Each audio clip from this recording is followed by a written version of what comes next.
YouTube channel. I'm Melissa Davies, the social media manager, and I'm here with a very special guest today, Deb Visconi. Hi, the CEO of Newbridge Medical Center in Paramus, New Jersey. How are you today? Good. Thank you so much, Melissa, for having me on your YouTube channel. I'm truly honored to be part of this celebration. I'm so honored to have you. It's such an honor to be the CEO, and especially today we're celebrating International Women's Month of March 2022, and I couldn't have thought of a better person to interview than you. So the first question that I would love to ask and get your input on is, as a woman in power, what do you do to not burn out? So I'm grounded by the work that I do. Mm-hmm. I am grounded by my family and the love and unity of my family. I am grounded by my parents, and their passion for their children and for the work that we do. And so really when I'm not at work and I want to, just debrief my thoughts and reflect, I usually spend time outdoors. I like to sit outside and not during nice weather. And, I like to go to the beach and just spend time reflecting and reading and really being around people that I care about and that I love. Awesome. Yeah, I love going outside too. In New Jersey, there's so many different trails that you can go, different levels of hiking. It's a beautiful state. Yes, it is. Lots to see out there in New Jersey. Yeah. So my next question for you is, what inspired you to get into this field? Well, my mother. Honestly, my mother wanted me to be a nurse as I was growing up. It was a very traditional role for a woman to be a nurse, and she really wanted her oldest. I'm the oldest of three girls, and she wanted me to be a nurse. And so I had a passion for helping others since I grew up. Coming from an underserved background, I really saw a huge need to transform healthcare. Although back then I didn't know I would be transforming healthcare, but certainly I saw the way the system worked for us as a family, and I knew that things had to get better. And so, armed with that passion and desire to change the world, I thought healthcare would be a great way to do that. I didn't end up becoming a nurse. I actually ended up becoming a medical laboratory technologist. That was my background. My clinical background is in laboratory medicine. Eventually, I decided that I wanted to advance my career and get into more of an administrative role, and I pursued my master's degree in health administration. And once I got my master's degree, I really felt like I was armed to change the world, and I couldn't wait to get into senior levels of leadership in healthcare so that I can make changes to the system that I knew didn't work so well. Wow, that's amazing, and very, very different. Like most people I know, they get into this field just because they think about the money. But with you, it sounded it's more personal.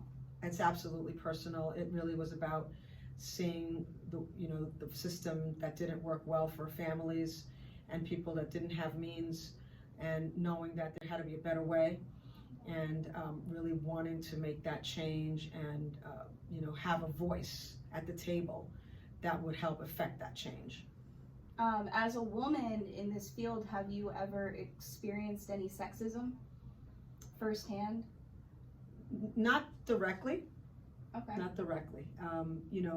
As I was growing up through the system, I guess it could be said that opportunities that I should have been given were given to men.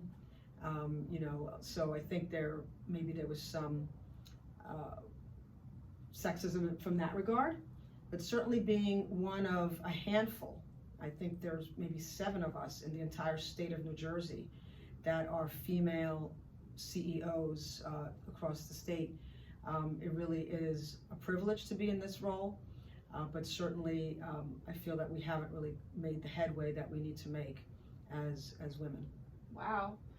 So what advice would you give, say, to a high school senior or to somebody who wants to be the CEO of a hospital? What advice would you give them? Well, what I would tell my younger self, it really is not to give up on what excites you and what drives your passion. And it may or may not be a CEO position. I knew early on that I wanted to be at the highest level that I could be at to affect the greatest change for the greatest amount of people. But that excited me, and I felt that burn and that passion. And what I would say to my younger self and those of you out there listening to this, you know, don't ever give up. Don't ever shortchange yourself. You know, as women, we tend to be very humble about what we bring to the table. But don't be humble. You know, say what you want to do, follow that, pursue it. Don't take no for an answer. And really just, you know, follow your heart and follow your passion. It will get you where you need to be.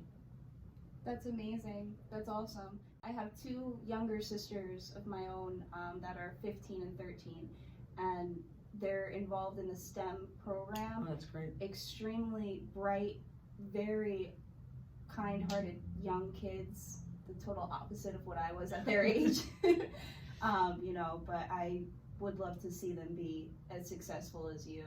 Well, I thank you. And I do think that this generation, your generation and beyond, I think there's a lot of opportunities that perhaps my generation didn't have. So I would encourage your siblings, yourself, anybody that's out there, you know, do what you love. It doesn't matter what it is. Get, you know, break those glass ceilings, you know, get in there and roll up your sleeves and prove yourself, what you bring to the table. And everybody doesn't bring the same thing to the table. And so you just have to know who you are. And sometimes that takes a little bit of time to figure that out. But eventually you'll feel it in your heart and you'll know what it is, and you just get out there and don't take no for an answer. Pursue all those challenges. You never know where a road or an opportunity will lead you. Great words, very inspiring. Thank you so much for your time today. Thank you for yesterday for the Black Balloon Day.